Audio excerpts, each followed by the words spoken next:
ಏನು MP ಸೀಟಲ್ಲಿ ಎಷ್ಟು ಒಂದು ಮೋರ್ ದೆನ್ 7 to 8 ಸೀಟ್ ರಾಜಕೀಯ ಹಿನ್ನೆಲೆ ಇರುವವರಿಗೆ ಮಾತ್ರ MP ಸೀಟ್ ಕೊಡ್ತಾರೆ. ಅವರು ಹಾಗೆ ಮಾಡ್ತಾರಲ್ಲ. ಸರಿ ಮಾಡಬೇಕು. ನಾವು ಸರಿ ಮಾಡುವವರು ಯಾರು? ಆಡಳಿತದವರು ಸರಿ ಮಾಡಬೇಕು. ನರೇಂದ್ರ ಮೋದಿಯವರು ಶುರುವಿಗೆ ಸರಿ ಮಾಡಿ ಅವರು BJP ಬಿಟ್ಟು ಹೋದ ಯಡಿಯೂರಪ್ಪನ ಹಿಡ್ಕೊಳ್ತಾರೆ, ಇವರನ್ನು ದೇವೇಗೌಡರನ್ನು ತಪ್ಪಿಕೊಳ್ತಾರೆ. ನಾವು ಮಾಡಿದ್ದೆ ತಪ್ಪ?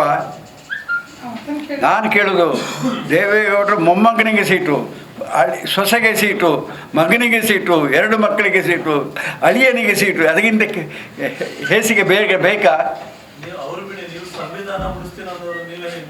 ಸಂವಿಧಾನ ಅಲ್ಲ, ಹೇಳಿ ಸರ್ ಪ್ಲೀಸ್ ಹೇಗೆ ಸಂವಿಧಾನ? ಹೌದು,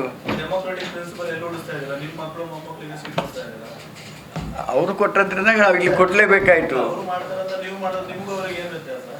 ಅವ್ರಿಗಿಂತ ಬೆಟರ್ ನಾವು.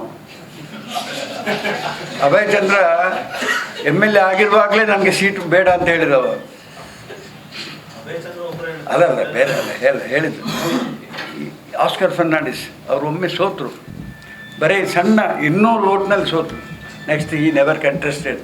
ನೋಡೋ ಒಂದು BJP ಅಂತ ಅದು ಒಂದು ತೋರಿಸಿ ನನಗೆ. ಏಜ್ ಫ್ಯಾಕ್ಟ್ ಬೇಡ ಅಂತ ಹೇಳಲಿಲ್ಲ. ಅವರಿಗೆ ಉತ್ಸಾಹ ಇತ್ತು, ಅವರಲ್ಲಿ ಆ ಪೇಷನ್ಸ್ ಇತ್ತು, ನಾನು ಇನ್ನೂ ಕೆಲಸ ಮಾಡ್ತೇನೆ ಎಂಬುದು. ಆದರೆ ಚುನಾವಣೆ ಇದೇ ಬೇರೆ ಅಲ್ಲ. ಅಲ್ಲಿ ಅವರ ಜಾತಿ ಇಲ್ಲ, ಅವರ ಹತ್ರ ಪಾಪ ಹಣ ಇಲ್ಲ. ಇವತ್ತು ಅಲ್ಲಿ ಹಣ ಒಬ್ಬ ಮೆಡಿಕಲ್ ಕಾಲೇಜ್ ದನೆಯ ಮಗನಿಗೆ ಕೊಟ್ಟಿದ್ದು. ನಾನು ಹೇಳ್ತೇನೆ, ಸಂವಿಧಾನ